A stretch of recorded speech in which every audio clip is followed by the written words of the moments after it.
Welcome to the Lounge Lizards podcast, presented by Fabrica 5. It's so good to have you here. It's a leisure and lifestyle podcast founded on our love of premium cigars, as well as whiskey, travel, food, work, and whatever else we feel like getting into. My name is Gizmo. Tonight I'm joined by Rooster, Pooba, Senator, Pagoda, Chef Ricky, and Bam Bam, a full house of lizards. And our plan is to smoke a cigar, drink some whiskey, talk about life, and of course, have some laughs. So take this as your 156th official invitation to join us and become a card-carrying lounge lizard. Plan to meet us here once a week. We're going to smoke a New World cigar tonight, share our thoughts on it, and give you our formal lizard rating. We discuss Davidoff's latest high-dollar cigar. We answer a listener email on golf cigars, and Senator details his recent trip to Toronto, Canada, all among a variety of other things for the next 90 minutes. So sit back, get your favorite drink, light up a cigar, and enjoy as we pair Indri, single malt Indian whiskey, with the Warped El Oso 10th Anniversary Grand Papa. A Toro tonight on the pod, actually manufactured in Miami.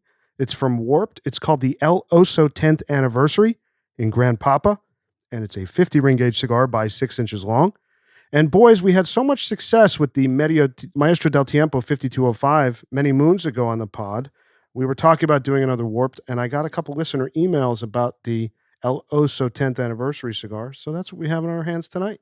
Well, I hope this performs as well as the Maestro del Tiempo. That was an incredible cigar. That was a good cigar, and I think all of us pretty much ran out and purchased boxes of that. Part of my regular rotation, for sure. The wrapper on this smells really funky. It's very pungent and potent on the nose. I'm afraid to smoke the cigar. Are you really? You shouldn't be. I think it's actually going to be sweeter than you think. Yeah, the it nose does. It does smell like smells powerful. The paddock at Belmont, but horsefoot. On the outside, but I don't think it's going to smoke like that. It is beautifully made, though. It is. The wrapper's very dark. I got a lot of shit a couple pods ago because I cut early. Who cut early again? Who cut early? Rooster, Pooba. You lit early. The chef cut early. Oh boy! All right, boys, let's cut this thing. See, we're getting on the cold draw on the wrapper. But guys, I'm impressed. We're doing a Toro. Yeah, well, I think it's been quite some time, boys, since we've done any cigar really under 50 ring gauge. We've been creeping up. We have a Rocky Patel coming up in a few weeks. That's a 60 ring gauge cigar. Woohoo! And I will say we've had success with the bigger ring gauge stuff. So this isn't huge. It's only 50, but it does feel significant in the hand. Yeah, it feels good in the hand. The cold draw is delicious. Yeah. I like the cold draw a lot. It's interesting. On the aroma, I was getting some iodine and some barnyard, and the cold draw is entirely sweet. What did you just say? Yeah, iodine. Well, iodine. What does iodine smell like or taste like? To me, it's a very vintage. I just remember it from being, I don't know, from hospitals in the 80s. I feel like it was all over the place. That's also not a good note. Well, no. Also from camping trips as a kid for purifying water.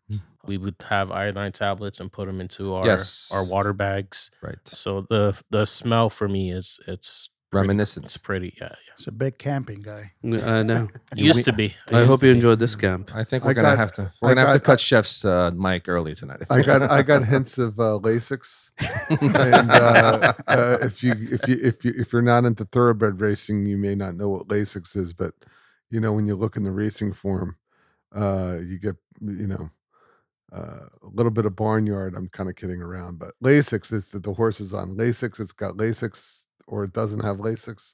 I still don't know what Lasix are. Neither do I. Based on that It has them or it doesn't have them. Perfect. They're either on, the horse is either on Lasix or not on Lasix. Like they got their eye Now I get surgery? it. Well, no, what is Lasix? Well, it's a drug that they give the horse that they reveal in the racing form. I see. What is it, like a blood thinner or something? Yeah, it's like an anti-inflammatory. Got it. Yeah. All right, guys, what are you getting on a cold draw, for the love of God? I said iodine. For me, it's No, that was on the nose. Yeah, that summed it up for me. That's on the nose. Iodine, a little arsenic. That's about all I've been getting. Iodine and Lasix. I would say it has that figgy thing we often call out. A lot of fig, raisin. Little bready, bready fruit. fig. It's very nice. Yeah, And Lasix, as you know, it's on the form. It's in the racing form. All right, boys, the let's DRF. light this thing. The Warped El Oso 10th Anniversary The Vitola is the Grand Papa. It's a 50 ring gauge Toro by 6 inches long. Comes in a nice presentation, a box of 10. I'm warming by a fire pit. Pagoda's lighter. I can literally feel the heat next to me. Well, he does weld steel on the Hey, side. this is the nicer one, by the way. It's made by Ohio Flame. It's by National Steel. Bethlehem. Look at this. It's a flat flame. I don't know what you're on about. This is nice on the light. I can't wait to try it. My single flame's not doing well here. So I will say, while we're lighting this, because since we're lighting things, I did get this lighter from Tom James. What is it? Tom James? Peter James. Yeah. Tom James. Tom Ford. It's his brother. It's his brother. It's his distant cousin. In Patterson, New Jersey. And I got to tell you, like, see how thin it is It's beautiful. with the lacquer finish? Yeah. The amount of how long this thing lasts is remarkable. It must hold more fuel than I ever imagined, but it's a nice lighter. Usually those thin lighters are notorious for only holding a little bit of fuel that you're constantly having to relight them. So No, it's actually really become something that I enjoy. So Well, Pooba, we got to see the flame. oh, very nice. There you go. Nice single flame. super Yeah, nice. Single flame jet. Well, that's the one that came with the case, right? Yeah, you could order it with the case. What are you guys getting on the light here? I am getting raisin and fig, a touch of cedar, maybe a bit of coffee. Very nice. Yeah, I got a little cocoa too. Yeah. I mean, to me, this is like a very traditional Nicaraguan flavor profile. Medium to touching full, I think. Maybe a little pepper. Just a bit, yeah. Yeah. White Yeah. pepper, maybe. It hits your nose. The smoke has like you get the pepper right up your nose. I haven't retroed yet. Gives you. A little spicy through the nose, but there is a sweetness there Yeah, there's a sweetness. that's yeah. also present on the draw that I think is Yeah. very nice. It's very nice. I would just You know what it is? It's almost for me like a very like light molasses or prune type thing. Mm. That's what I'm getting. For Yeah, my it's- sweetness for me. I was trying to Prune, molasses. It's really good. I'm really enjoying it at the light. Very different from the warped line. Yeah, the Maestro. You know, does the have Yeah. Maestro del Tiempo is very different.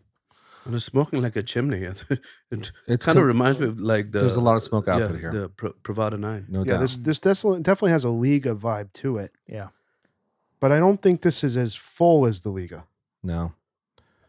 There's also more, to me, there's like a jammy type thing with this, and on the tail end of the finish for me. You don't get anything like that on a Liga. See how it develops here. So this cigar features 2 bands on it. One is a warped band with the bear. Obviously, El Oso in Spanish means the bear. And there's a second band celebrating the 10th anniversary of this line, which is black and gold. And like I said, these come in boxes of 10, retailing for $250. So these cigars are right around $25 each. I think we got them. Yeah, I think I got them for $22 each. Oh, really? This was like a 22. premier line? This This was is $22. $22. Wow. Yep. that's expensive. Well, the box is very nice, right? It had like the velvet thing. It has I like a don't know. little plastic suede Is it what it is? type of thing in there, holding the 10 cigars in. It's very odd to me that the primary band on this is completely different than the Maestro del Tiempo. It's like they don't have a standard warped band. Yeah, like That is even true. the colors are like mix and match. Completely. Yeah. You know, it's like the first band on the top is silver, and the other one is black and gold. Also, It's very odd. the top of the band is the lower band. The top of it's flat, and the bottom has this concave shape. It's almost as if the top of the lower band was cut off, and they just used it because they didn't want to reprint them. Well, it's a budget line for $25. 22. And I've only had the Maestro del Tiempo and actually another version of that Like that the more has aged Medio one. Tiempo yes. in it. Yes. But I have no other experience with the warp line. Is the warped profile closer to that Maestro del Tiempo, which is like lighter, floral, more Cuban-esque, or closer to this like traditional Nicaraguan flavor profile? Good question. Does No anybody idea. know? I haven't smoked many No. warped other than the 2 that you mentioned. Same. So Same. I'm curious because I don't this know is what such a the- departure. This is I just very wonder, s- like, is this their sweet spot or is that? Yeah. Is this a Nicaraguan Puro? It is not. So The wrapper is Ecuadorian Habano. The binder is Nicaraguan, which is special for this 10th anniversary. The regular El Osos have an Ecuadorian binder, so that's the switch here in the bigger format in this cigar for the El Oso. And the filler is a mix of Dominican and Nicaraguan. See, that's cool. And these cigars I love are manufactured in a small factory in the heart of Little Havana in Miami. So these cigars were made in the United States. It's not all Nicaraguan, so that's interesting. I also saw another cool note about this cigar is that there is a single roller at the factory in Miami dedicated to producing the Gran Papa Vitola, the cigar we have in our hand. And this person makes somewhere around 100 cigars a day, makes 100 of these a day. This release is limited to just 1,500 boxes, like we said, each containing 10 cigars. And you can find them around the internet, somewhere around $250 for the box of 10. So El Oso was launched, obviously, in 2014. This cigar came out earlier this year, right around PCA, a little bit before PCA. El Oso is Spanish for, quote-unquote, the bear, as we know, and the cigar has a playful Goldilocks and the Three Bears spirit. Its cigar bands not only feature the image of the bear, which we talked about, the sizes in the regular line are dubbed Cub, Mama, and Papa as they increase in size. The 10th anniversary cigar, the one we're holding in our line, is the Toro, as we know, which is called the Gran Papa. So the Papa in the regular El Oso line is a Bellicoso 48 ring gauge by 6. This Toro is 50 by 6, so just a little bit bigger. This cigar apparently has a slightly different blend than the original El Oso, but I don't think any of us in the room here have had any of those. So we'll see how it does tonight. This is right up Pagoda and Rooster's Power Alley. Yeah, I'm loving it. Yeah, it's good. For me, it's a full-bodied cigar. There's no doubt about it. But very smooth, pretty enjoyable. Very earthy too. Yeah, a little bit. Right? A little bit. Earthy, a little spiced. For me, the sweeter prune and dried fruit notes have kind of dissipated a little bit. If it were just a touch smoother, we also just started. That's so true. Kind of, hopefully it changes. There's so many times you light a cigar and that's like it gives you like a blast of pepper, and it's a powerful smoke, and then it kind of mellows off a little bit. So we'll see how it does. Yeah. I'm wishing that the finish was a little bit longer. I'm finding the finish to be pretty abrupt, a little too short for my liking. Hopefully that changes, but so far. So this was recommended by a listener? Yes, actually 2 listeners. I love the flavor of the initial draw, like what I get right off the first puff, and then I return back for that second, and it's not quite the same, but that initial draw I get out of the cigar, I really love that flavor. But then you try to go back for it because the finish is so short, and you're not getting that same flavor. So hopefully that develops a little bit more as we get into this. I'm just hoping with this cigar that there's some more unique flavor note that kind of appears at some point. And I say that because this is so close to what so many Nicaraguan cigars try to be that we enjoy. And I mean, Bam was talking about the smoothness, and I get Rooster's point. It's still early, but this doesn't start with the same level of refinement or smoothness as like a Padron does. So this is going to need something interesting to really keep me. There's some fucking power in this cigar. There's a little bit of power. Yeah, you called it, Bam. You called it. It's powerful. Yeah. I mean, it's just... How much was that, the Maestro del Tiempo, when we purchased those boxes? I mean, was that $8? $6 to $8. $7, yeah. Probably 8. Yeah. That was a launch sale, right? Yeah. Yeah. Incredible deal. Under $10. Incredible deal. And also, cigar. I mean, as great as that cigar was, I love that little thin band that it has on it. Oh, it's very elegant. Simple. It was simple and elegant. It was like this nice gold band. And I can't help but say, like, I really hate the bands on this cigar. And for $22, like, I keep looking at it and I'm just like, this doesn't look like a particularly attractive cigar. I'm gonna take the second band off. It's bothering me. Yeah. Senator called it earlier. That Maestro del Tiempo is very, very Cuban-esque, and we're not experiencing anything like that tonight. No. This is quite the departure, man. Yeah. No, it is. You And know? I thought whoever called out the short finish, I think it was a couple of folks. It's a very short finish, And dry. Very. and yeah, I would agree with that. You know, it doesn't have that lingering flavor in your palate that you're kind of in between draws. You're just you can take your time with. There's something abrupt about it. I think with a short finish and kind of a drier finish, like Pagoda was saying, the first thing that just pops into my mind is I really think we just need an Indian whiskey to pair with this. Well, you're in luck, dude. Well, What a segue. Oh my lord! Oh my lord! apparently that's available tonight. I'm attempting to aerate my drink. Let's continue the punishment. And by the way, we all are going to have a swig of it without ice. Correct. So tonight we have the Indri. Injury, yes. The Indri. Indri. We'll all be injured. Single malt Indian whiskey. How do you pronounce it? Indri. Indri. Indri. Wow, very elegant and almost romantic. It's a Sanskrit word.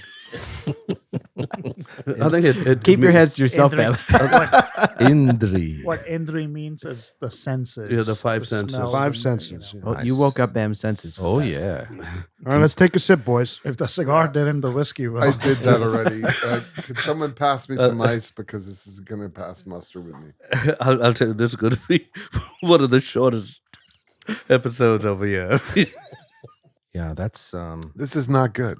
I can't do this without ice. It's not. All right, we're good. going to have some ice.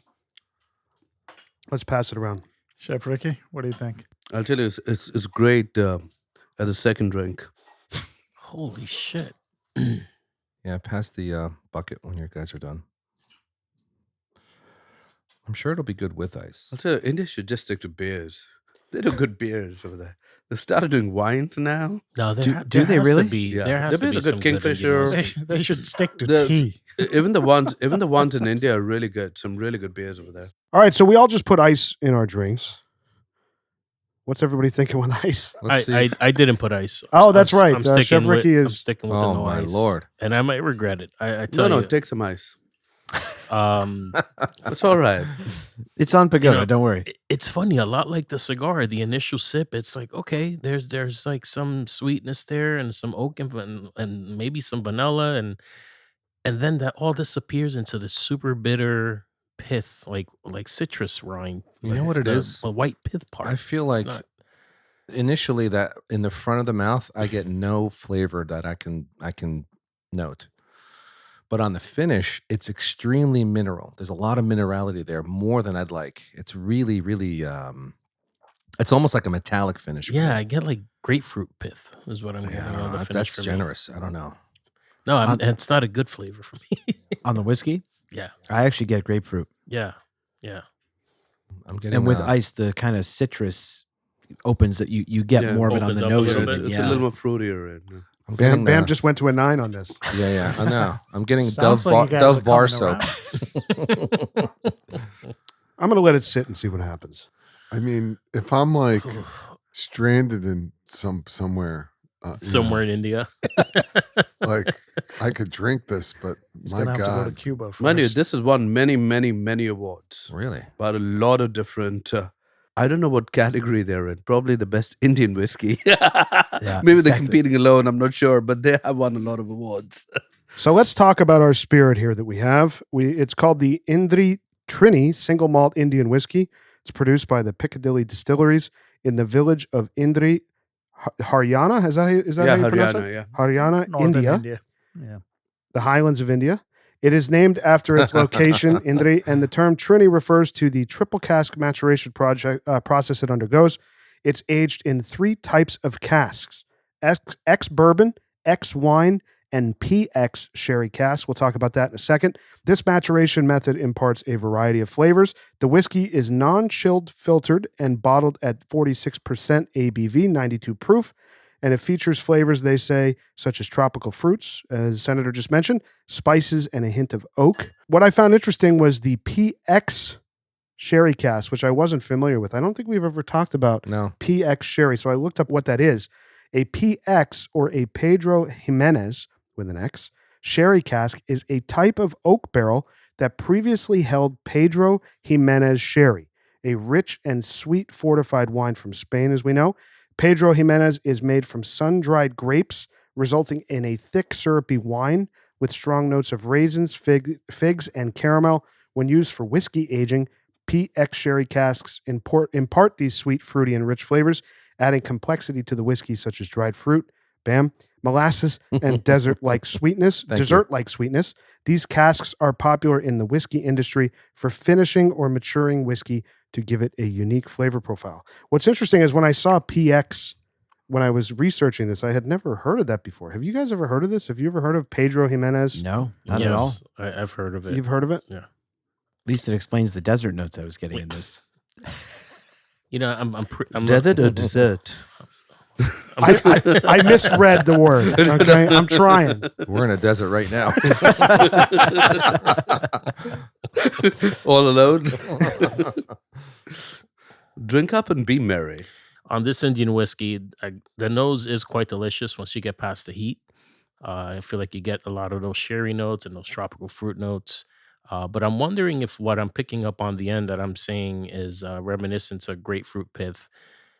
They said there's wine barrels here. I wonder if that has anything to do with the skins of the grapes or grape must, or maybe those things kind of getting tannic, and that's maybe what Bam's referring to as mineral there. There's something happening here at the tail end of the sip that is unique and something I've never experienced before in the spirit. Yeah, I think if you took one chip of ice and put it in, or a drop of water to open it up, you may get some more flavor. For me, it's much more approachable with a little bit of water in there. Gizmo's face. There's a disaster about to happen in the room here. Why? Chef Ricky took your advice and he picked up his water bottle and he stopped it with his thumb and completely turned it upside down. He inserted his thumb into the bottle just to get a drop. I mean, it just opens up just a little bit and Yeah, no, you're not wrong. I'm definitely getting that. I think you need half a bottle for this whiskey to open up. There's also like a young wood flavor to it. There's almost I'm like getting cardboard. Oak. It's or oak, something, right? That's oak, I think. Yeah, Feels very young though. Mm-hmm.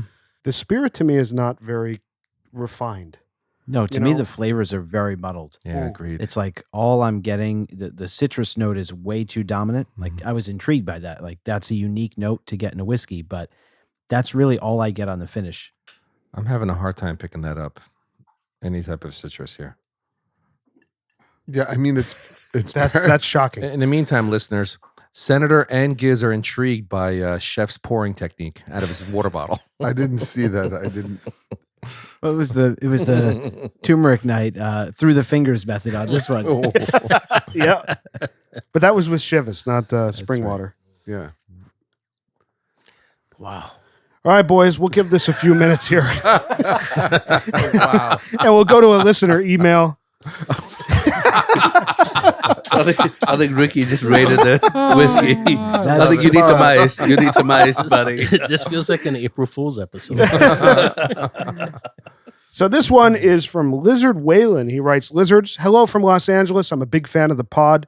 It's easily the best cigar podcast out there, in my opinion. I wonder after this episode if he'll feel the same. My question to you revolves around golf. We do have a few golfers in the room.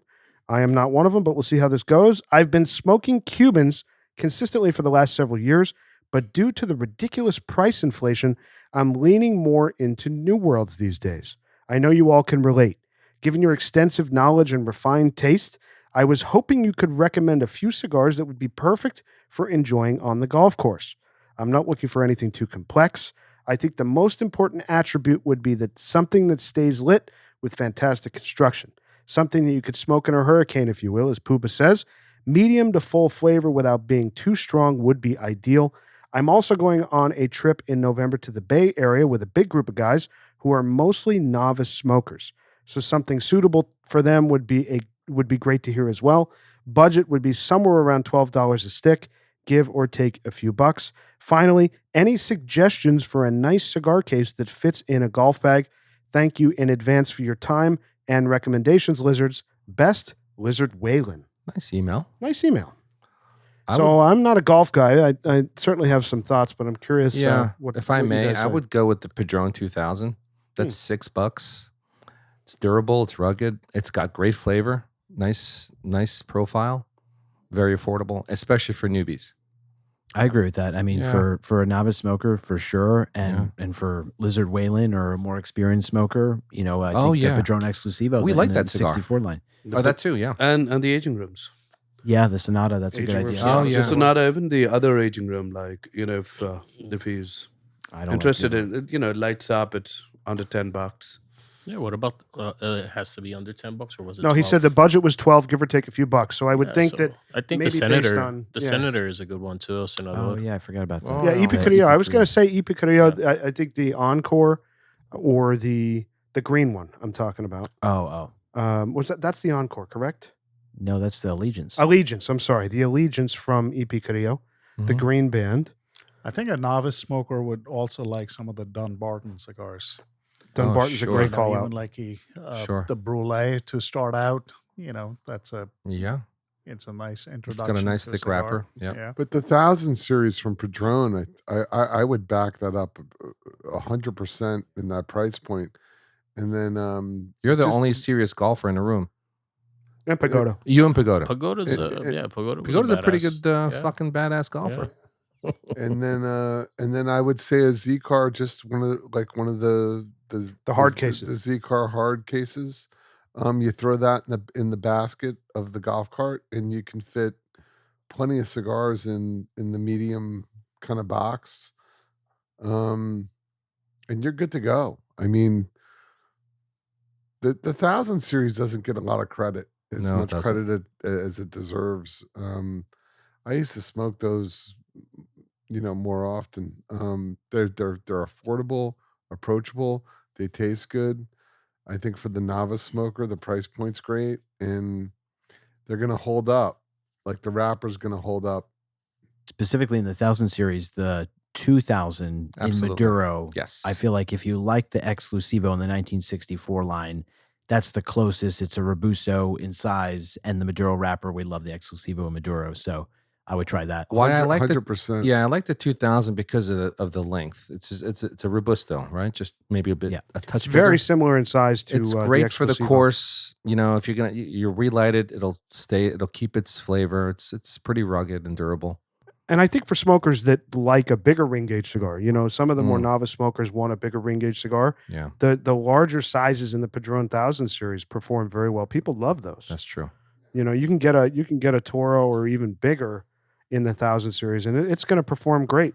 And that was the original Smoking in a Hurricane was the Exclusivo all those episodes Yeah. ago. That's Yeah. that's where that term came from. Yeah, and you get it in the Maduro wrapper. It brings that sweetness. It's really nice, and you can drop it in the grass. You can put it down. I mean, that's what you do though. But I mean, you can take it and just like place it in the rough and like or you can bring it around and put it down for a second. I wouldn't put it down in the fairway, but you and or leave it in the cart. You know what I mean? And it's easy to handle. You can relight it. It'll relight nice. I think that's a perfect recommendation. Another cigar, since we're reviewing a warped, I think the Maestro del Tiempo would be good for a novice or even an experienced smoker. The wrapper's not as thin as a Cuban cigar. Mhm. The flavor profile is medium. It's And- never full. And very affordable. Yeah. Yeah. Yeah, and the other one too is the Papas Fritas on a cigar. Oh, yeah. Oh on a- yeah. Yeah. on a Yeah. golf course, like, because sometimes like I don't generally smoke I don't smoke a lot of cigars on the golf course because it's another thing for me to handle. It's just me. Like I'm focused on other things. Golfing. like yes, Drinking. golfing. You play to win The game. Right. But a Papas Fritas is a affordable cigar. I think Papa's Fritas is great. It's a nice cigar. and- Would you say the other ligas are appropriate for novice smokers, or the Papas Fritas stands alone in that category from Liga? So it depends on the size, right? Like for me, I think That's what I think. I agree The with petite- it. Yeah, the the one- the Vitola little one. matters. for a novice, the petite Yeah. Corona. You know, for a novice guy, they're going to want to take a couple puffs, you know, relight it. The wrapper on that cigar, it's got a little pigtail on it, which is cool. The wrapper on that cigar is pretty tough, so you know you can bounce around with it. So if it's in your mouth and you need to throw it down, you can kind of throw it down into the longer grass for a second, hit your shot, pick it up. Yeah. You know what I mean? If the cart's away from you, you can do that and move on with your life. To me, smoking a premium cigar on the golf course is too much work. I want something short. If I want to toss it because I got to focus on something else, I can toss it. You know, same with the 1000 series. Like, I'm not going to feel bad. Like if I smoke half of it and I need to toss it because I got to focus on shit. Yeah. Like I can toss it or leave it or put it in the cup holder or whatever, revisit it. They light up good. I mean, they're really, you know, cigars like that, more budget cigars that are dependable to me are good, because if you're on this, you know, there's only so much you can focus on. I mean, like especially if you're trying to play seriously. you're trying to play golf, right? You're trying to you're trying to do stuff. The last thing I want to focus on is something complex or something that I care about. I could give a shit. If I need to toss it, like I'm just going to toss it. Yeah. And to your point, I mean, I've only been golfing once, and I lit 3 cigars on the course. One I forgot at one of the tees because I put it down. You're an somewhere. amateur, buddy. And but I will say that my partner had this awesome device. It looked like a clip, yeah. a clip, clip and with you the magnet? You clip it onto the side of the golf cart. Correct. And then just as you step off, you put your cigar in there, and it holds well until you come back to. You can get that on Amazon, I think, for like $3 or $5. Yeah, It's those are pretty great. cheap. Yeah, correct. And they also have a great thing called it's like a cup holder. You can get them for your car, and it works. But it's like a shelf, and you can put it there, and you can do that. But I mean, again, but that's taking up a cup holder place for your drink, your Gatorade, I your agree. water, That's why I like my idea better. your cocktail. So, but again, like you're dealing with like a clip. Now you're dealing with your rangefinder, which is magnetically connected to the cart. It's like there's so much shit you're dealing with. This is why I don't golf, by the way. No, but it depends what kind of a golfer you are. Like an experience with him would be completely different than an experience with me, who goes to have a good time. 2 in the front, 2 in the back, along with drinks, and that's not Gatorade. And you No. I'm with no. You see, it depends on what kind of golfer you are and what are you going for. Yeah, but I'm calling in airstrikes. They have this thing at my club called airstrikes, right? So I'm calling in airstrikes we're calling in airstrikes all day, where kids from the caddy shack are coming out. You call it in, boom, boom, boom. We want, so you're in a foursome. We want 8 transfusions, like 2 each. Like, and then the guy comes out. You know what I mean? You call it in on the app. But you're playing to win. When Pagoda places that order, there's 16. Drinking. So you're trying to, I love, by the way, that the clip is too much, but to call in an airstrike, that's totally appropriate. Well, but by the way, for the amount of tension you have for but it's a thing in the app, airstrike. So you go in your app and you say airstrike. We need 8 transfusions now. And and it's boom, they bring them out and they'll drive the drinks out to you. If you're in the middle of the course, it's no problem. Yeah. But what I'm saying is though, it's like handling a cigar and playing golf sometimes for me is just, it's one more thing for me to be worried about. So I think that the 1000 series stuff is great. Papas Fritas is great, or a budget cigar that's approachable. There is another one. The Oliva V Lancero would be. Yeah. Here's the problem I have with I was actually going to bring that up as one I wouldn't recommend, and I'm going to disagree with you here. It's a ring because gauge when I'm sitting in the lounge with no wind conditions, I have to light that cigar about 15 times and touching it up and fighting it. The funny thing is, what really validated that, do you remember when we were at PCA, we met one of the reps from Oliva, and he was asking what Olivas we smoked. We mentioned Lancero, and I couldn't believe that he said He goes, it's such a great cigar. He's like, even if you have to keep relighting it so many times, it's such a great cigar. And he admitted that that's an issue with that cigar. So it very much validated our experience. You know what's funny about that too, not to get on a tangent. By the way, on the Warped here, I'm having a problem with my burn, my construction, and my ash will not come off so I can relight it. So Are I'm you fighting noticing the humidity right now is kind of, it's very soft and these have been in my tower for 6 weeks. So, no, it's not holding the heat. It doesn't feel, and it feels very soft here. Yeah. Around the bands. Yeah. Agreed. The pack feels very light. Sure. Wow. The pack feels very light. It's like going to cave in. Yeah. Yeah. And the problem is the heat doesn't stay consistent. So you're now having to relight. At this point in the cigar, it's not delivering much in terms of the finish, the complexity. It feels dry. The finish feels dry to me. It doesn't feel rich. There's certain components of it that I'm liking, but it's at $25 a smoke for me. Yeah. There's no way on God's green earth. Mm-hmm. I'm at the end of we're at the end of the first third here. I am at least, and this is.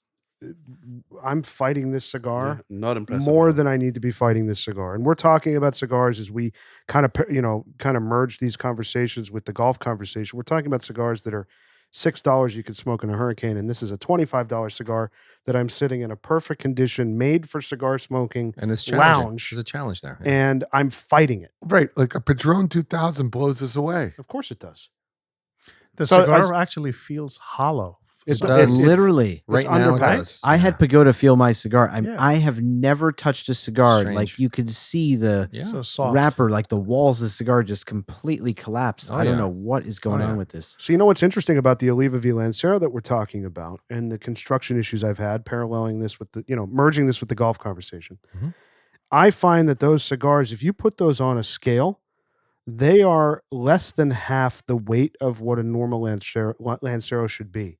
Which is why I think they're so budget. You've weighed them? I weighed them because I was having a discussion with a group of guys. A lot of time on his hands. I was having a discussion with a group of journalists in the cigar industry.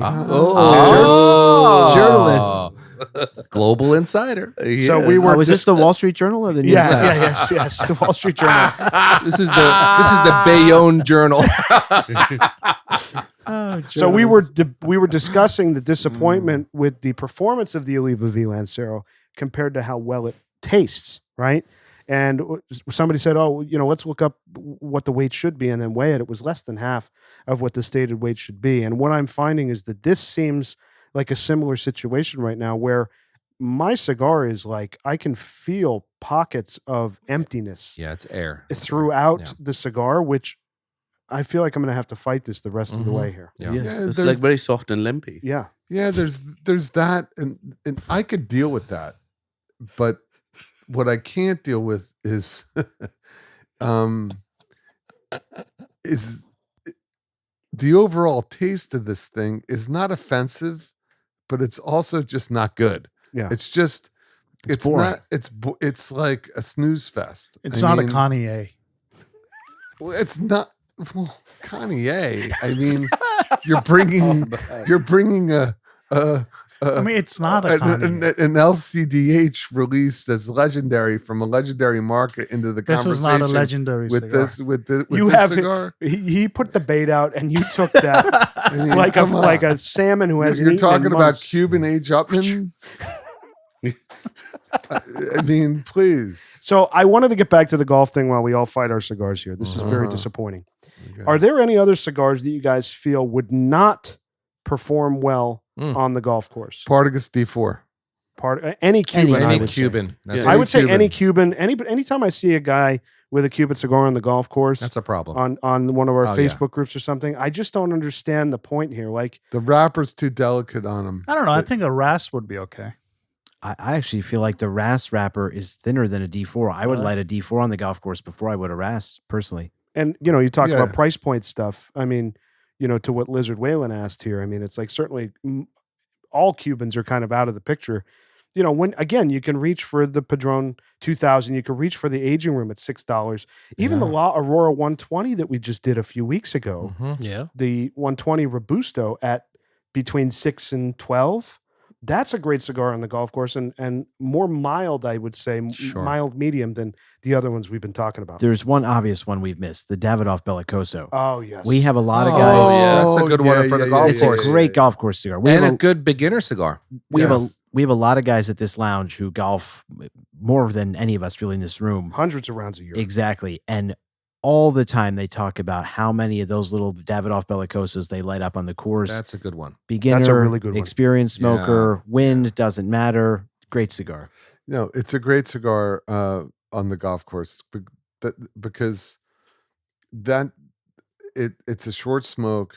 It holds up. It performs in the way a Davidoff should perform, and often you're teeing off in the morning, or mid morning, and that can go perfect with whatever your choice is. I mean, whether you have a Bloody Mary in the cart, or whether you have whatever your cocktail of choice is, or just a Gatorade, it's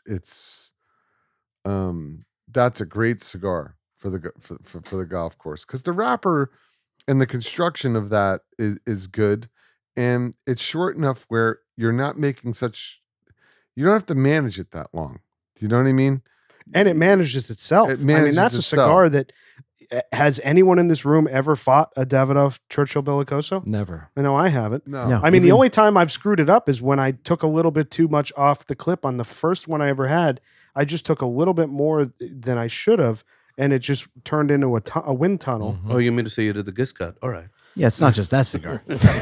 Hey, I did set that. I set myself up You for that. did. You did. I did. held my tongue on You that did. one. Thank you, Ben. Thank you, Ben. I'll remember that. Thank you. I since we're on golf, I have a quick question. Transfusions, obviously, like standard drink on every golf course. I'm the authority, so I want to hear direct that. it towards me. There we go. What is the history behind? Like, why did that become like the drink of choice on so many golf courses? What's the story behind it? I don't know the story behind it. I do know that Not the transfusion guy. well, no, I don't know the story. I don't know the history. We'd have to Google it, but it's always been a country club golf course cocktail. And what you want basically is mostly vodka. It's like Sprite or like 7-Up. You want a splash of that in there. And then you want just a splash of grape juice with a lime. And for whatever reason, it just works. It just works when you're out there. So they know how to make these at these country clubs. They know how to make them where it's a splash of grape juice. It's not a lot. It's a splash of 7-Up, and it just with a lime in there for whatever reason. It's just it works. It's familiar, and it works. Now, where it came from? Can I offer some history on that? Yes, yeah. So Transfusion guy. the exact origins of the transfusion are unknown, but some say it was invented by retired U.S. President Dwight D. Eisenhower. Eisenhower was said to enjoy the drink after his daily rounds at the Augusta National Golf Club in Georgia and the El Dorado Country Club in California. Ingredients: vodka, grape juice, ginger ale, and lime juice. So Yeah. It originated back in the 1950s. That's pretty Yeah. cool. Yeah.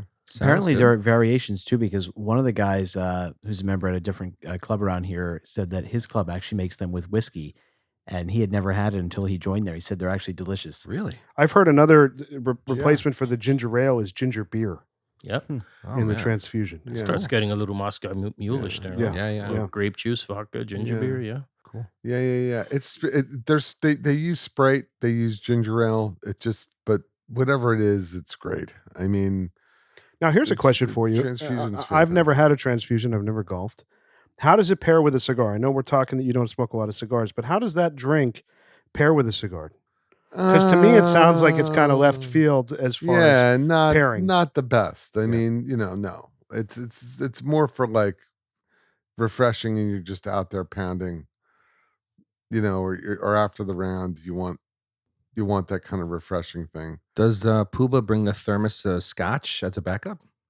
Does that happen? No, No? you just No call, thermos. no. You just right. call in airstrikes. People bring the drinks Ah, to you. all I'm ready to call in an airstrike right now on this cigar, like Yeah. a small nuclear device. Not to Yeah. mention the Just to fact hit that this cigar out of my I need hands. 2 things right now: a bottle of Visine and a fucking fog light. The It is smoky in here. I will give the combustion on this cigar a 9 or a 10. I can't see you, Ricky. Yeah, I'm just kidding. Well, I You're can't see all- the chef. it's a haze right now happening. And you here. know what else is great? I mean, what I love is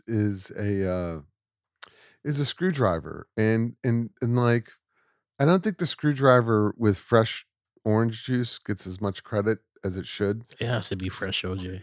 If Yeah. when it's fresh squeezed orange juice, okay.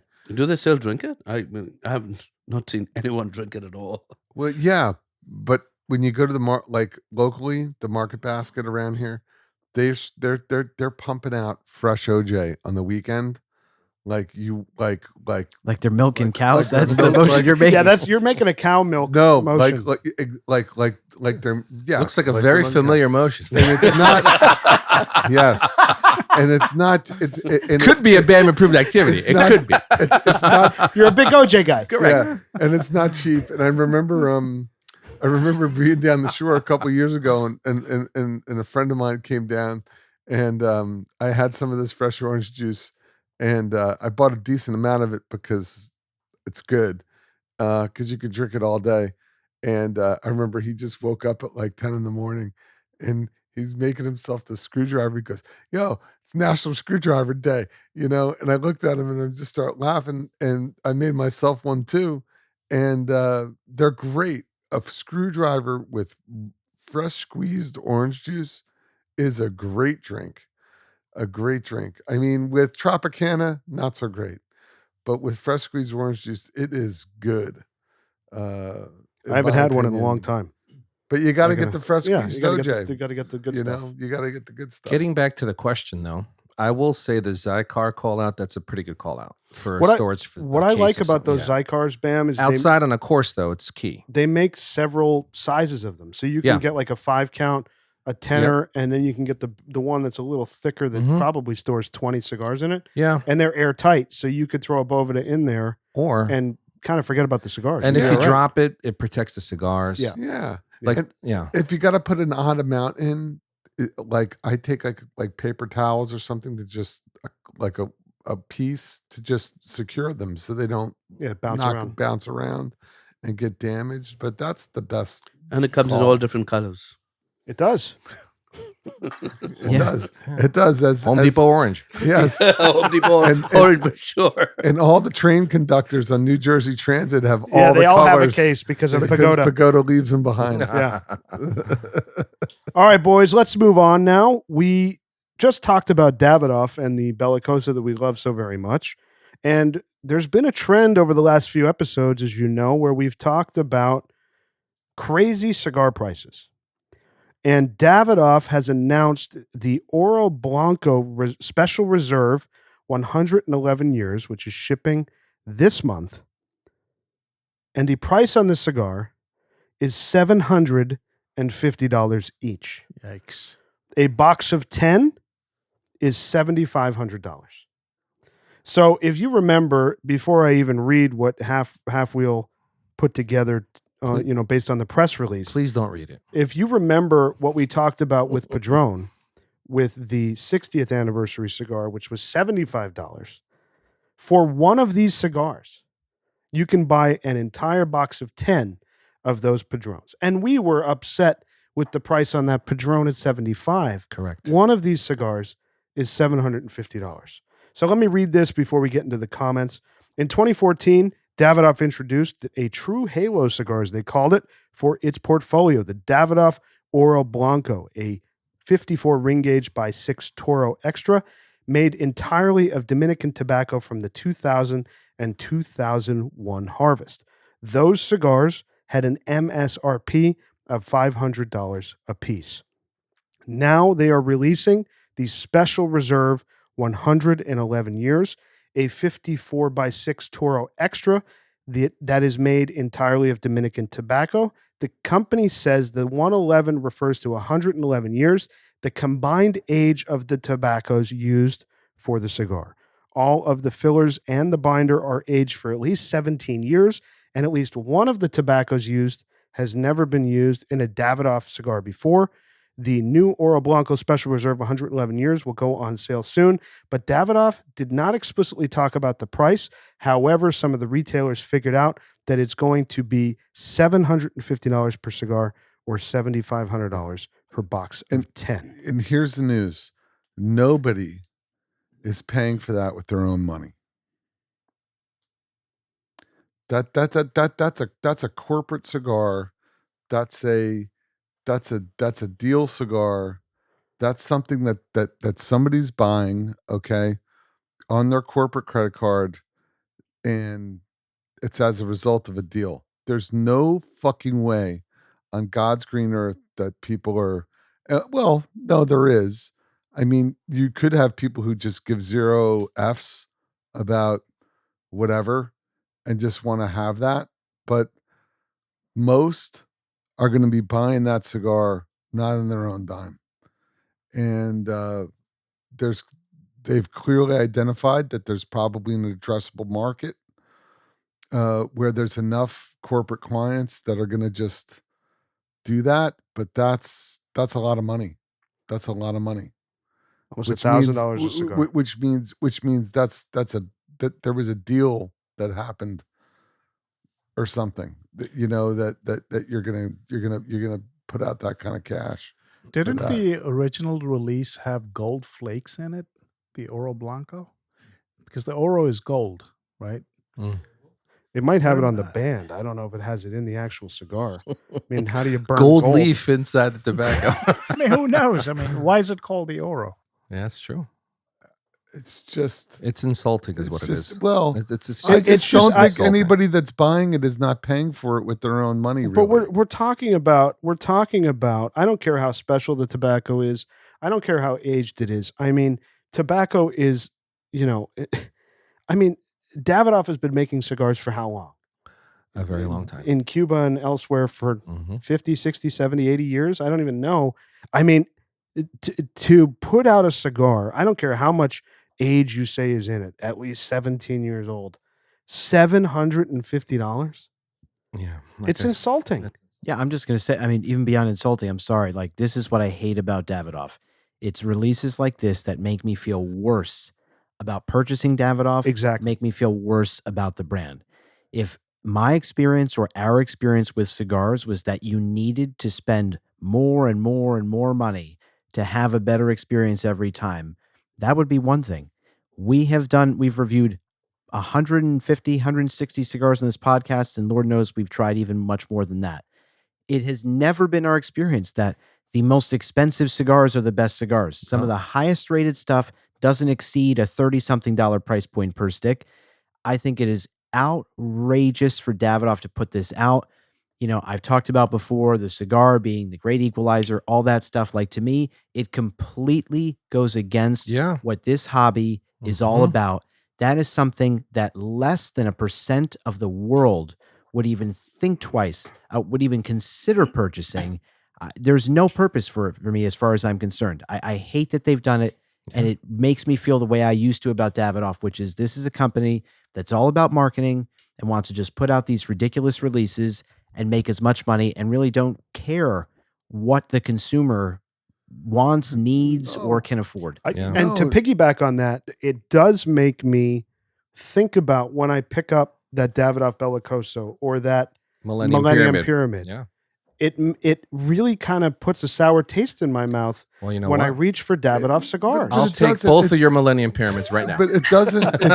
It doesn't for me because well, they serve them on the corporate jet. It doesn't for me either. Take it easy. Take it easy. Let's keep perpetuating this myth. Take it easy. But what I mean is that that type of a cigar is,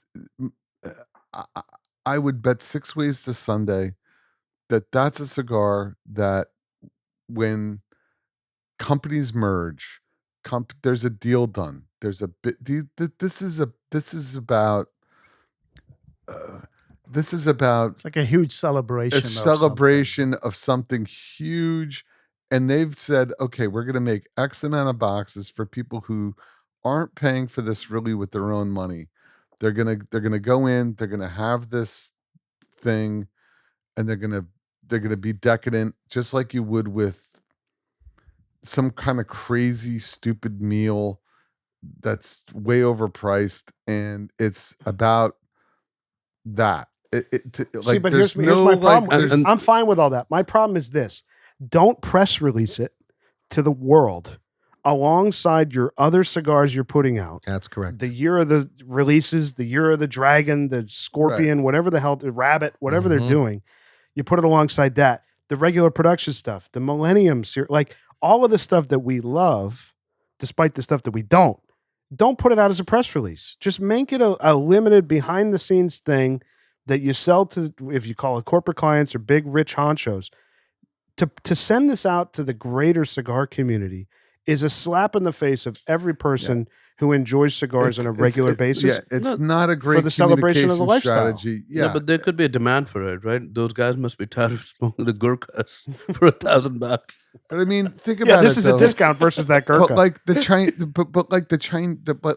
Chinese market alone could swoop all that up and not care. The Middle East, there's you've got Middle Eastern princes and things like that. If they're only making 1,000 boxes or 1,500 boxes, they'll be swooped up.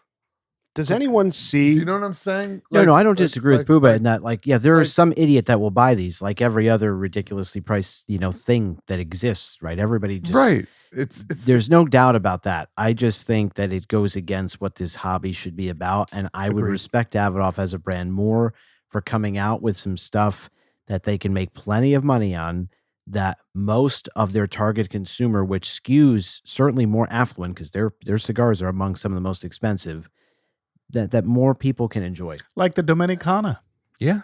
fairly priced, Yeah. delivers a great flavor. Delicious cigar. we Like, thought by the the way, Maduro, and we like- thought the Maduro Robusto, by the way, was overpriced at $50. And I guarantee that if we bought that cigar, that would be an unbelievable letdown. I say that, I mean, the second most expensive to that was probably the Royal when that first came out.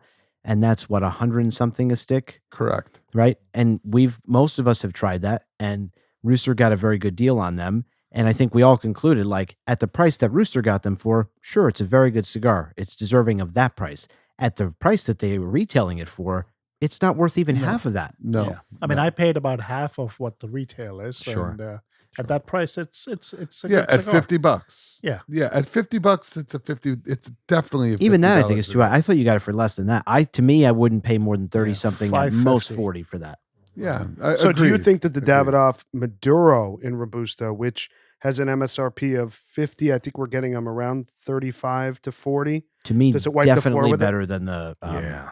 Oh than the yeah. Royal. Yeah. Oh yeah. Yeah, it delivers a lot more. It delivers a lot more complexity. It's a delicious. It's just a delicious experience. The Maduro. But that's my point. Like, these crazy price releases, they feel like a fraud. Like, Yeah. if I actually bought one of these, like the Royal, and said, wow, this is what $100 a stick gets you, I'd understand it. It's not Mhm. something I'm certainly going to buy every day, but I can respect that. Wow, if I was willing to pay a silly amount, I'm going to get an absolutely mind-blowing experience I won't ever forget. But that's not the case. not the That's what case. kills me. So at $750, I mean, talk about the disappointment you're going to experience. It's a joke. I mean, what is the most expensive Cohiba cigar? It's not $750, is it? No, I mean, I would think that it's 300? either the Behike 56 or the 55th anniversary, Right. the Victoria. Mhm. And I would think they're touching probably somewhere around $500 a cigar. Yeah. I mean, I would think. I mean, the Behikes that we just bought, how much were those? We bought aged. I got you a box of aged 2013 Behike 52.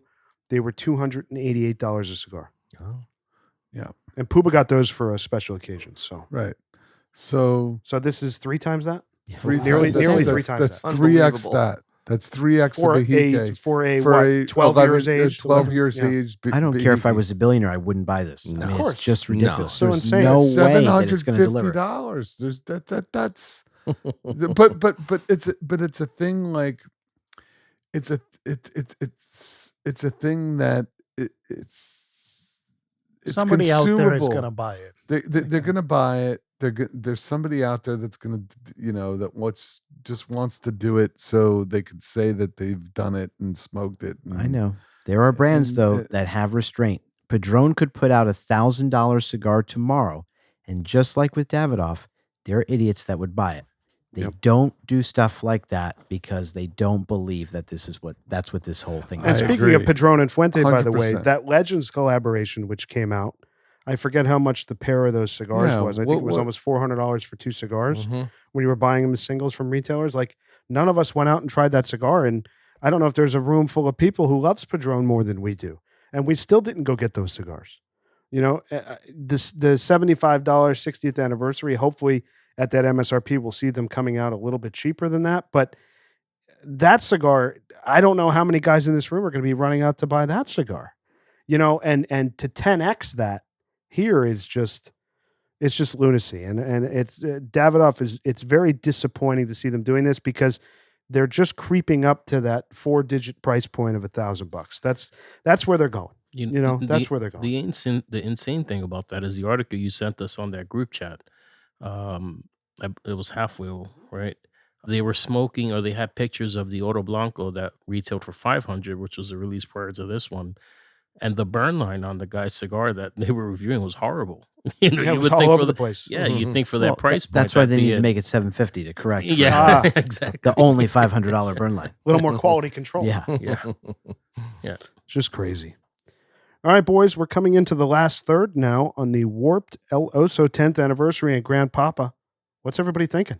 What do you think? Well, I have to ask the question. Did you look at the ashtray? Senators put his down. It's a lot of pepper, and the finish is really dry. I'm so bored. Makes your mouth really dry. Yeah. I'm very bored with the cigar. I'm still smoking it. There's nothing exciting about this. To me, this is exactly the opposite of what Pooh was talking about on the golf course. This is a cigar that you have to. Yeah. It's like you're working to smoke this ultra mediocre cigar. This is so mediocre to me. And, you want to put it down, but it's a $25 cigar, so you're trying to kind of smoke through it. 3 out of the 7 of us or 6 of us that are here, we've put the cigar down. It's just tough to smoke. Yeah. And I've gotten some real off-putting flavors. Dare I say, at the start of the second third there, I was getting something that was like smoked fish. It was weird. Now I'm getting into the final third, and it's mellowed out. Fish. Yeah, it's fucking weird. I blame it on the whiskey. I don't know, who the fuck knows. But it was odd. That's one of the greatest tasting notes I've ever heard. It was odd. It's just like I was getting smoked. No, fish. I was getting smoked herring, to be more specific. It was very. You're like, I'm getting like as if you're down at the Fulton Fish Market. Inhaling. But I will say that I have touched it up a little bit, but I've been getting some good ash on there. Mine's held up pretty well without the need for a ton of correction. I feel like I'm smoking a cigar that I put the perfect draw in and pulled half of the filler out. That's how it feels to me. Like, it's like between my 2 fingers, like I feel like I could completely collapse the cigar if I don't pay attention to it just by squeezing the cigar too hard. Yeah, I put it down because it got to a point where I felt like I was smoking a sponge with like crushed black pepper on it. I mean, it just like all the flavor notes I got early on, the dried fruit, cocoa, any of that, gone. It's all gone. And it was just pepper. It was harsh in the back of your throat. And it was just spongy to the point that you felt like you were going to crush it while you were holding it in your hand. I mean, there was nothing enjoyable. And there's about like a charred tobacco taste, like weird. Yeah. Very odd. It's bad meat in the can. I mean, what can you say? All right, boys, let's go to another email now. Our Lizard of the Week. This is from Lizard Albert. He writes, "Hello, Lounge Lizards. I just discovered your podcast recently.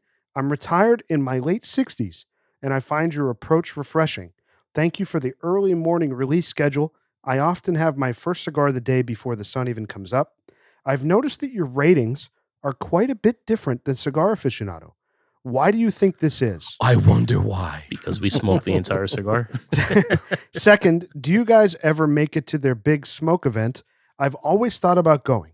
Finally, he writes, also, will you ever share your real names with us? That's all for now. Take care, Lizard Albert. The answer is no. We'll No, never share and no. our real names. Except for me. Or me. You can find my real name on that FOH thing, but Yeah, also not going to Big Smoke. That's not going to happen. yeah, we haven't done that event. No. So let me ask you this. He asks about why our ratings are quite a bit different, as he says, than Cigar Aficionado. What would your explanation for the... Buckle up, Where folks. do we start?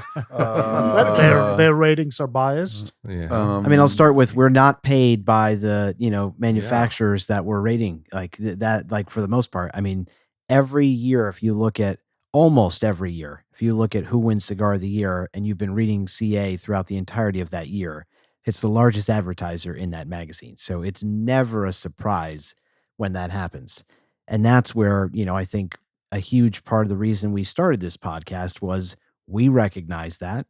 And even in listening to other content that's out there around cigars, when you are a retailer or a publisher who generates advertising revenue from all of these different, brands, there's a pressure to say things are what they're not.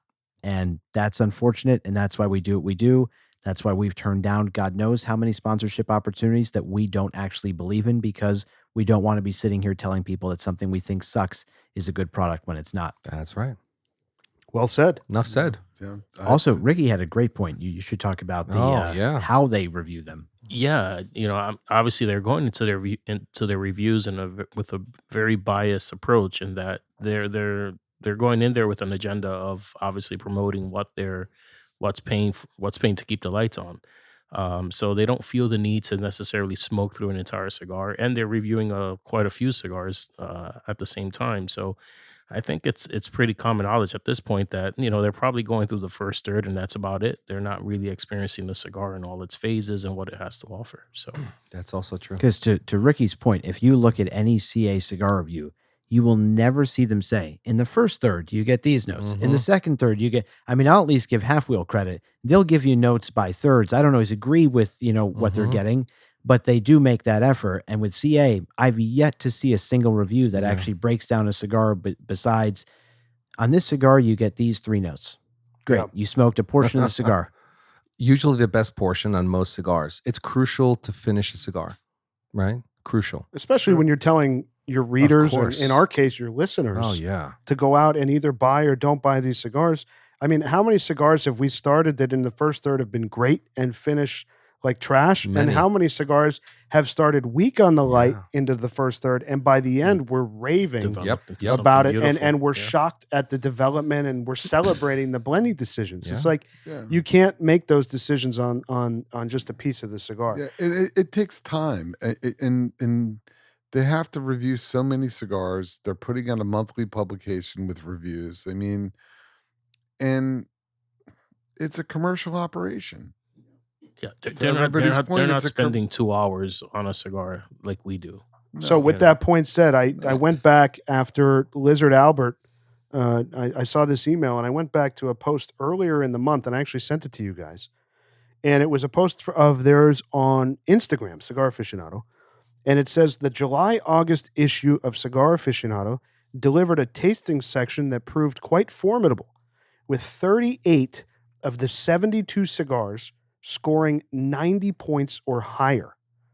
A dozen in particular truly stood out, scoring as high as 95 points. And 7 of them were Rocky Patel. How Or Arturo Fuente. how do 38 out of 72 cigars score 90 plus? Yeah. With 12 of those being 95 plus. But because it's commercial, it's commercially driven. I mean, you can't. There's no denying what the facts are. I mean, the fact of the matter is, you got a multi-million-dollar company. They're a publisher. They can't trash, release certain releases or certain cigars, or rate them completely and totally honestly and transparently. That's just not going to happen when, you're charging.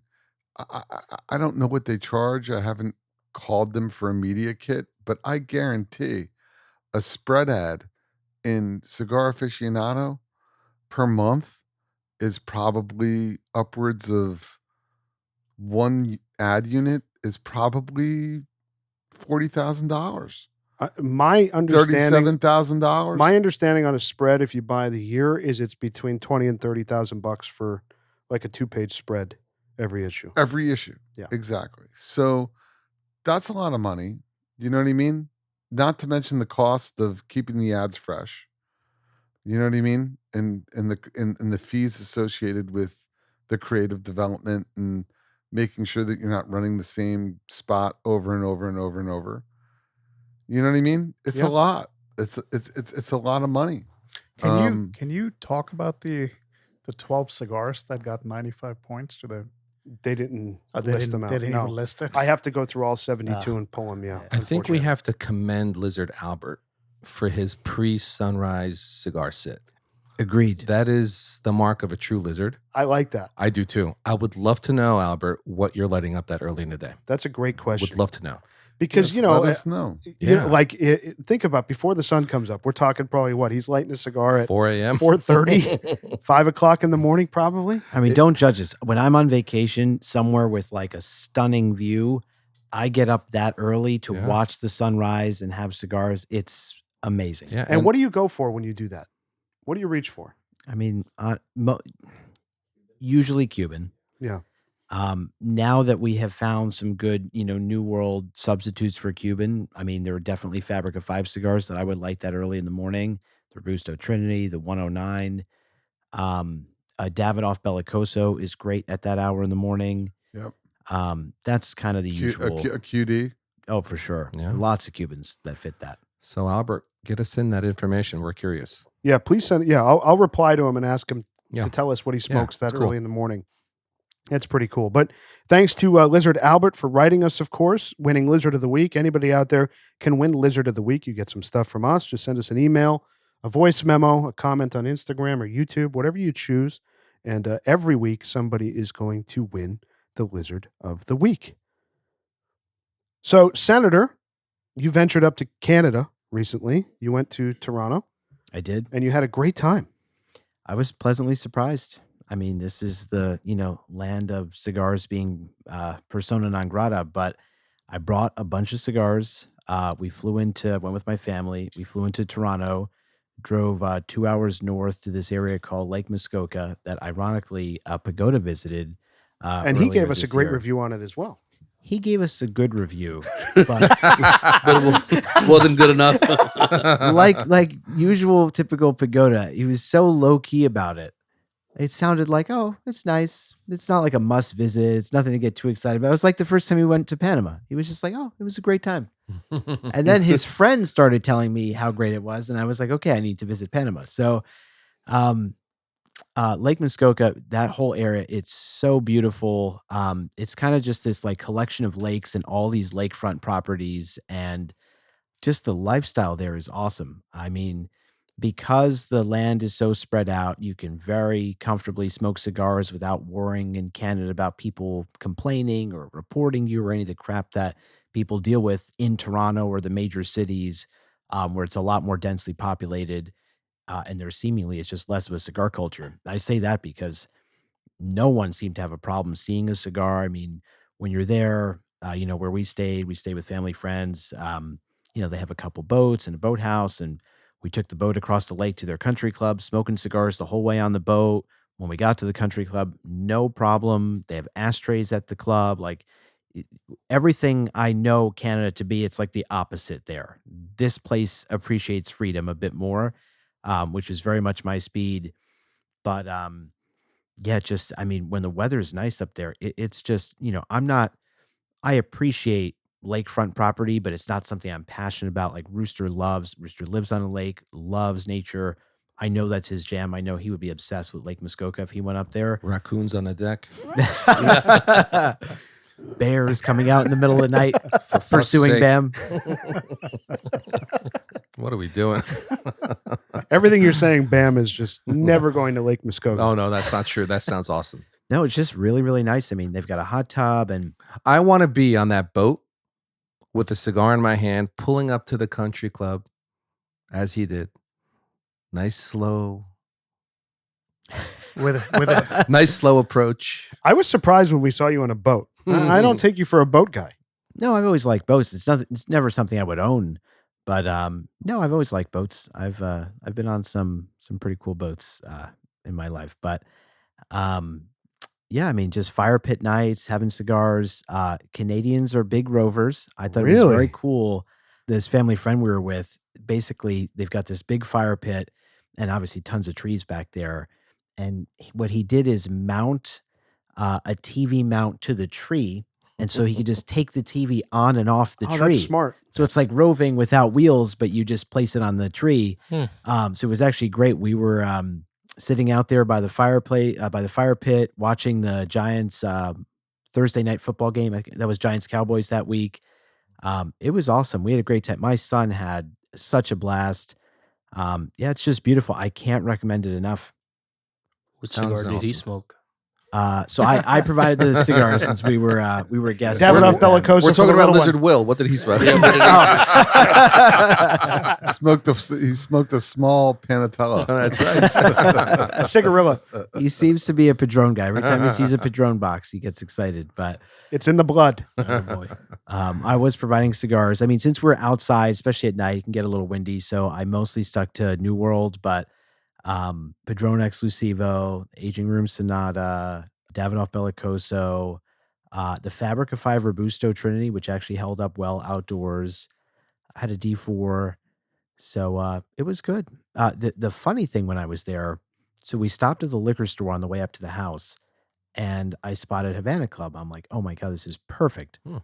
Price, very reasonable. It was like US $26-28. Wow. That's a good price. Wow. That's cheaper, by the way, than duty free in Havana. And For how a many $7.50. bottles did you bring back for us? So I screwed up because Good question, Bam. my strategy at first was like, oh, I'm just going to clear out the shelf and I'll bring a bunch of these home. And then I'm like, what's the point of that? I can just stop at the duty free. I don't need to lug all this initially. So by the time we were done imbibing over the long weekend we were there was one bottle left. So I packed that to bring home. And I said, okay, I'll hit duty free. I'll get 2 more bottles.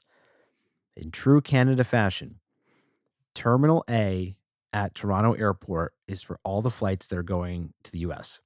The duty free there, they have every rum imaginable. The one thing that they don't stock in that part of the airport is Havana Club. Now, the irony of this, I see a little cigar case there. I'm like, interesting. They sell cigars.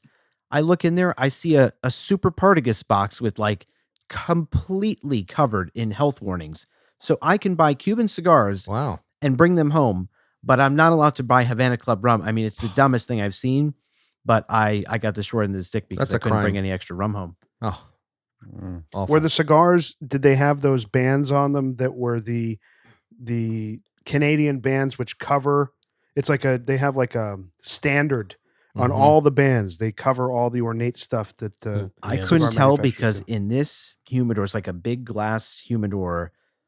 It was just boxes and they were completely covered in like this brown paper with literally every inch of the box was just covered in health warnings. So I couldn't even see what was inside of it. Besides, like I saw a little strip that said Super Partagas, but that was about it. Well, that's Wow. cool. You don't have to peel the health warning stickers off of the box themselves.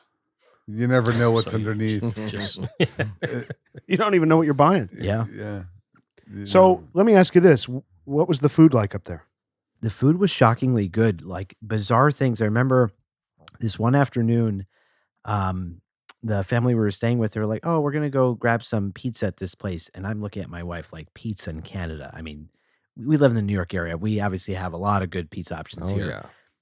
So I was expecting this to be inedible, and I had just prepared myself for that.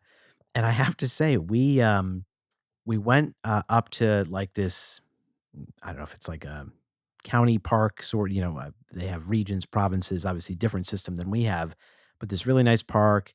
with this huge like fire tower that you can climb up to the top, and you just have this insane view of like all the lakes and mountains. And on our drive home, we stopped at this pizza place, and it's like this little shack with this giant wood-fired oven. And the Oh, I bet it pizza, was good. it was excellent. Like I could not, if I Oh, had this that pizza sounds here, great. you'd think I got this locally. I was shocked. So even things you wouldn't expect in Canada, like pizza, to be a strong suit, very, very good. We had dinner at their country club there, had a great meal.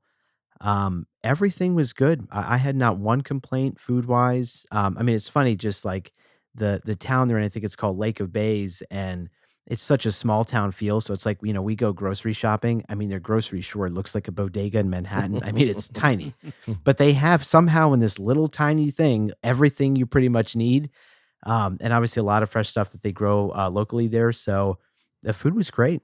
I all around, I don't think I had a single complaint. At the country club, did you notice anyone outside smoking a cigar anywhere on premises? Not at the time we went. So we had wanted to go earlier. The hard part was we each have kids, me and the family we were staying with. And so by the time we got our kids down to bed, apparently, and hopefully we'll go back on the sixth hole, or the sixth tee at this club. Apparently the view is like insane, and a lot of people like love to sit there and like smoke Oh, cool. cigars in that area. So It's like the signature hole. yeah. Nice. So if we got there early enough, I'm sure we would have seen people smoking cigars You there. could call it an airstrike That's right. with some Balvenie or Macallan. Yes, with seltzer. But yeah, I was just surprised. I mean, there seems to be in that part of Canada a bit of a cigar culture, which was very, very refreshing. That's cool. I mean, to hear some positive commentary about Anything about Canada? That's Canada, smoking cigars. Obviously, it's beautiful up there. The people are great. The food is, I've heard the food is great. But to hear a positive review, I mean, Senator does have it. He's a tough crowd. just a touch. Just a touch. Some of us have standards. That's all it comes down to. So to hear that, that's a good He's thing. fastidious. in That's right. in his Exactly. ways. But that's good to hear. But the food in Canada is my experience has been pretty good. I mean, Toronto, Montreal, I've had, there's good food there.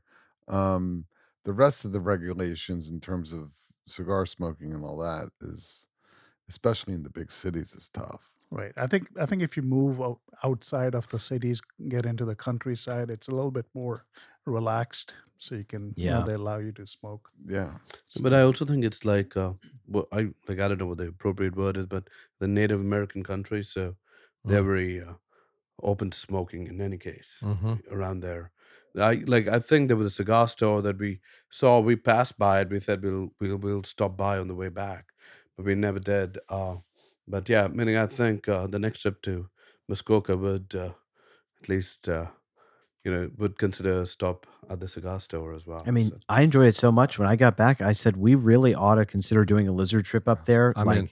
There's I'm in. tons of Airbnbs. There are these beautiful, massive, like lakefront properties. Go out on a boat in the afternoon, go for a little hike, smoke cigars, Bikinis running around. Well, yeah, and then have a great dinner, hit the hot tub, the Bikinis fire running pit. around.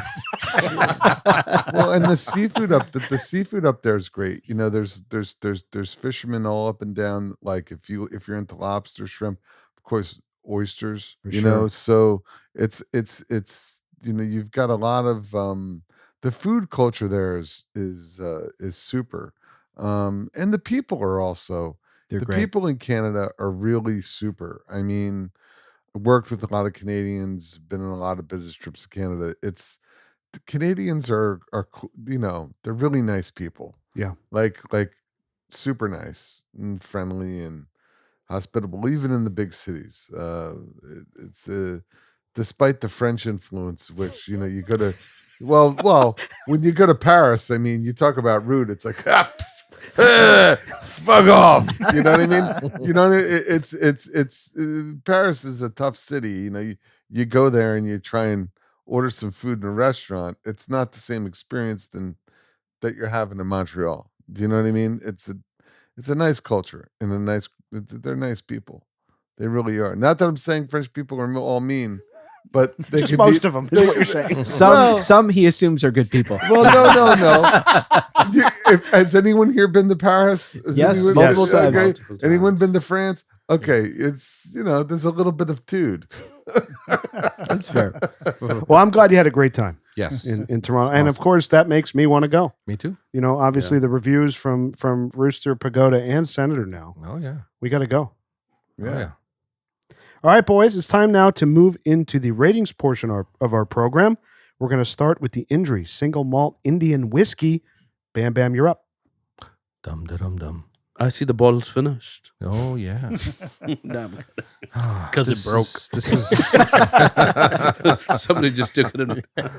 I may have gotten injured from this. So look, this is a tough one. There is some uniqueness to this. I've never had a whiskey that had that grapefruit rind finish. That was really, really unique. I mean, it's just, but very difficult to drink. I've been between a 5 and a 6 on this, and I'll be generous and I'll give it a 6. But I don't think I'll ever pursue this again. All right, Chef Ricky. Yeah, looking around, aside from all the half-smoked cigars in the ashtrays, it doesn't appear. It looks like no one's finished their whiskey, including Pagoda. Oh, Gizmo. Hismo. There's one. Yeah, He finished it off. And man. then there was one. yeah. It was, like Bam said, there was some unique qualities there, but I could have done without them. So yeah, I'm just gonna give this a 5. Yeah. For me, it just wasn't. I didn't do the ice. I added some water. It didn't make it better. It actually took away from the nose for me, and the nose was the only best thing part. I was enjoying on it. Yeah, so it's a 5. All right, Pagoda. Being that it's an Indian whiskey, I'll give it a 6. Please don't ask me anymore. Senator. All right. There needs to be some candor to this conversation. I'm giving it a 4. Oh yeah. I would That's- not recommend this to that's fair. anyone. I mean, I agree the grapefruit note was unique, and had it been done well, it could have been actually very interesting. If this were a smoother spirit, this were a more refined spirit with some of those citrus notes, I would have enjoyed it. It would have been a Yeah. nice, like, kind of summer whiskey. And when I first tried the grapefruit, I thought of like, oh wow, with a Coronas Claro, this could pair nicely. Yeah. But it's just got a really harsh, acidic kind of aftertaste, and just doesn't deliver it in a way that I think anybody would enjoy. So I hope this is not indicative of most Indian whiskeys. We're going to be going through a lot of pain as we make our way through these. But for this one, I think they completely missed the mark. And anyone here grow up drinking Hawaiian Punch? Yes. Yeah. Right. Was I the only one that felt like I was drinking sawdust? Sawdust or Hawaiian Hawaiian go punch? from Hawaiian Punch to sawdust. Because Hawaiian Punch was notorious for having that super rough finish. Like it left your throat. It was feeling a little- acidic, but not. Yeah. I think I've never ever had sawdust in my Hawaiian. Well, I'm just saying. but it was very acidic. Bam, and it it's did a hurt your gar- it's a throat. garnish. Correct. the way it left my throat feeling. Yes. This whiskey did that. It had that same effect on my throat, where it was just like what I think what's going sawdust on? may be more enjoyable than Yeah. this. I think the cigar had more of a sawdust. Yeah. I'd rate the Hawaiian Punch way higher. Yeah. From my So childhood memories. I thought I was going to be the only in first 4, but I'm lockstep with Senator on this.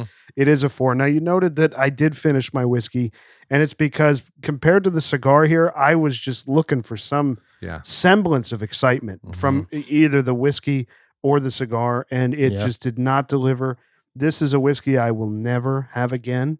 I think everything it set out to be, it failed. I think as a pairing to cigars, which obviously is what we do here, I think it is weak at best. It's drinkable. Certainly it's drinkable, but it is a really, really not great spirit. Damn, Not I a just great ordered a spirit. case. Ooh. Pooba, you're up. If you gave me a choice between this and Cuddy, or J&B, I'm drinking that all day, J&B for sure. every day. J&B or Cuddy Sark. every single day, 7 days a week, Twice on Sunday. and twice on Sunday. Thank you. Over this. This is not a good spirit. I'm giving it a 4. It's bad meat in a can, and I don't know who the hell is drinking this because by the way, J&B, a bottle of J&B or a bottle of Cuddy, Dewar's is a 10 compared to this. And I'm not exaggerating. This is not good. It's not a good whiskey. How did it win all of the awards that it's won?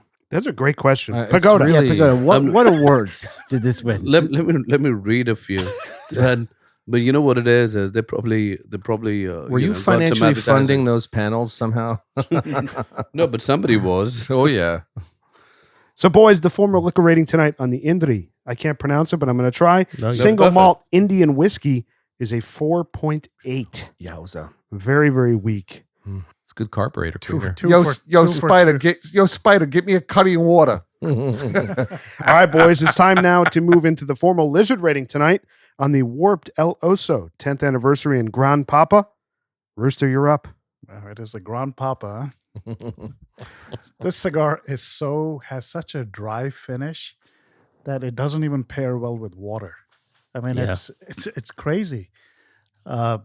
Overloaded with spice.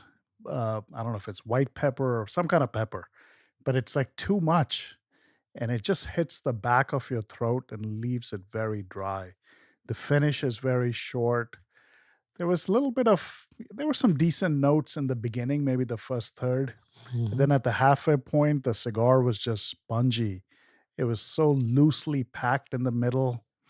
It wasn't enjoyable at all. And for $25 a stick, is that? Yeah, that's the price. I mean, you got to get more out of a stick. That's going to be $25 for a New World cigar. The box is nice. The presentation is nice, but the cigar is, unfortunately, it did not deliver. So I'm at a 5. Okay. Puba. Yeah, I'm at a 4. I mean, the cigar is, I wouldn't smoke it again. I wouldn't recommend it to anybody. I smoked it. I smoked most of it, 75% of it. And it wasn't good, for all the reasons that that Rooster said. It's just, and what we've talked about throughout the whole podcast. It's a maybe it's for somebody else, but it isn't for me. So it's a 4 for me. Not good on any level. Not good. I'm in lockstep with Puba here. It's a 4. I think if construction and performance wise, it did what it was supposed to do for $25, I probably would have leaned to a 6, maybe. But given the fact that I had to fight it as hard as I did, it was collapsing in my hand past the halfway point into the last third, like quite literally a sponge. I must have relit it 12 times. I apologize to the listener out there listening to us continually relighting this cigar. It performed very poorly. It has no business being a $25 cigar. And unfortunately, past the first third, the flavor really, really took a nosedive. The last third was really, really tough to get through. I probably left about 1.5 inches on it. I had to put it down. I really, really tried here, but it was a really weak performer tonight, and I'm disappointed given the other cigars that I've smoked from Warp. Not many, but I've really enjoyed the cigars I've had from them, and this is really It's a disappointing. car So- crash. It's a car crash. Exactly right. So it's a 4 for me. Senator. So I'm in lockstep with the prior two. It's a 4. I think it's a huge disappointment, like Gizmo said, in that we have been impressed with Warped as a brand, from the Maestro del Tiempo to the one I mentioned, the special edition they have with Medio Tiempo. That was excellent. I hope we can source that eventually to do that on the pod. The flavor profile, at its best, it's a very basic, straightforward kind of Nicaraguan tasting blend, even though I know there's Dominican tobacco. I don't think that comes through nearly as much. But at its worst, it's just a pepper bomb, like Rooster was saying. For me, it was just black pepper, and the nail in the coffin was the construction. I mean, I think you mentioned this is made in Miami. Advice to Warped: move that operation to Nicaragua or the Dominican, because this is one of the most poorly constructed cigars I think we've ever seen, Cuban cigars included, and we've had some ridiculous ones. And they have one guy rolling all That's of them. right. Yeah, and I by the mean, way, he needs to when retire. when I Yeah, that's right. sorry to interrupt, but just to build on what you're saying, when I took there were 2 bands on there. That first band I took off, which we've all done very carefully, ripped the whole seam, the glue, ripped the whole seam off. You know what I'm saying? Where I was just like, this thing is shit. Not good. Not good. Bad construction. So sorry. And Sorry to interrupt. But no, that's right. And on the construction, I had to touch it up countless times. The ash was flaky at many points. There just wasn't a redeeming quality about this cigar, so I wouldn't recommend it to anybody. And I hope there's better from Warp than this. Pagoda. Yeah, I don't know. No, like it's a 4, and I was actually pretty happy about the way it started. I think the first inch and a half, and I was getting a little bit of the sweetness, and I liked the smoke output. It felt strong. I said, "Oh, this is going to be a great cigar." But then it was like the October crash of 1987. There was no forgiving. It just went straight down. I think I probably had to light it up like at least 10 times. And then I think that made it bitter. So it was just not happening.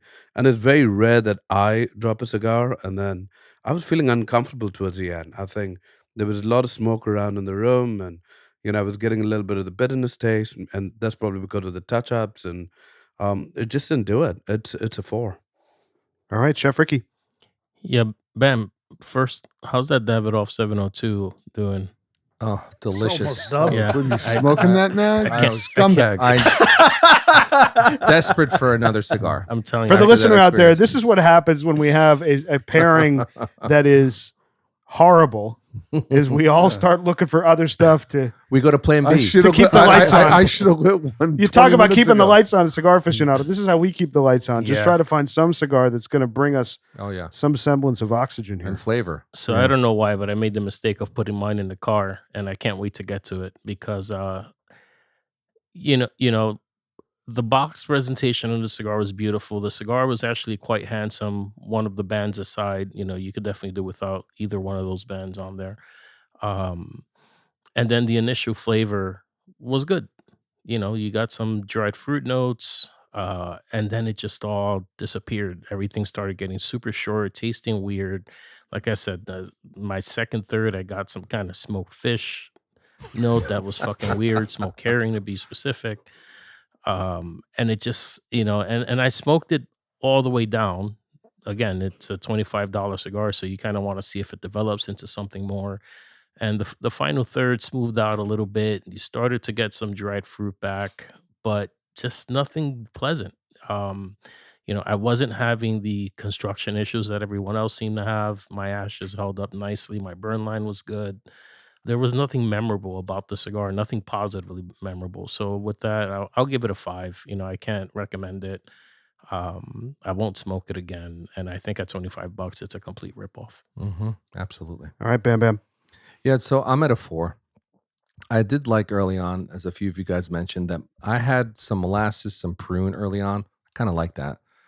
But it, as Pagoda said, it took a nosedive halfway through in the construction. I don't ever put a cigar down. I never do that. I could easily give the cigar a 3 just from that point of view, honestly. But, I don't want to be the dickhead in the room. That's somebody else's job. I ain't pointing fingers. Is it? Hey, I'm very enthusiastic with my ratings. Yeah, it's a 4. It's a colossal disappointment. All right, boys, that puts the formal Lizard rating tonight. Very disappointing on the Warped El Oso 10th anniversary and Grandpapa at a 4.3. Could be the lowest rating in pod history. It's pretty close. I would say it rivals the Nightmare Before Christmas, the Las Calaveras we did coming up on 2 years ago. This is like the Nightmare Before Halloween. Maybe I'll put some Who makes that? fun Las music on the Calaveras? front of it. Crowned Heads. Okay, Mhm. not Warped. Crowned Heads, Las Calaveras, 2022 or 2023. I think it's right in line with that. Just an absolute poor performer. This was a really bad one tonight. It's on sale right now because we're in Day of the Dead season. Of course, it's for sale. Yeah. What a departure from the other warped cigar that we love. Yeah, so let's Maestro talk about del Tiempo, incredible. Yeah, Incredible departure. on episode 69, we did the Maestro del Tiempo, the 5205, scored a 9.0. That's a delicious cigar. More than Delicious double. More than cigar. double the rating of this. What a disappointment. So this is one of the lowest rating New World or Cuban, but New World cigars we've done on this podcast. An absolute disappointment. And when I got these cigars in, guys, I'll be honest, I was like amped up we were hopeful to All of us find were. another Yeah. great warped, another special cigar at that $25 price point to, throw in a special rotation. And this is just one of the worst cigars we've done on the pod in 150 some odd episodes now. Can I get a refund? All right, boys. So again, on the Indri single malt Indian whiskey, we had a 4.8. I'm sorry, Rooster, every time I say that, he winces his eyes. And on the warped El Oso 10th anniversary and Grand Papa, we had a 4.3. And despite both of those ratings, boys, and our pairing tonight, great conversation. Good night. Good spending the time with you all. And we'll see everybody next week.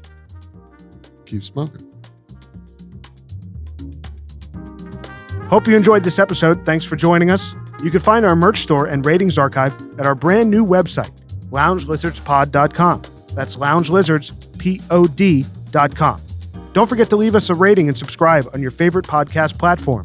If you have any comments, questions, if you want to reach out, say hello, tell us what you're smoking, email us, hello@loungelizardspod.com. You can also find us on Instagram @loungelizardspod. We really appreciate your time, and we'll see you next week.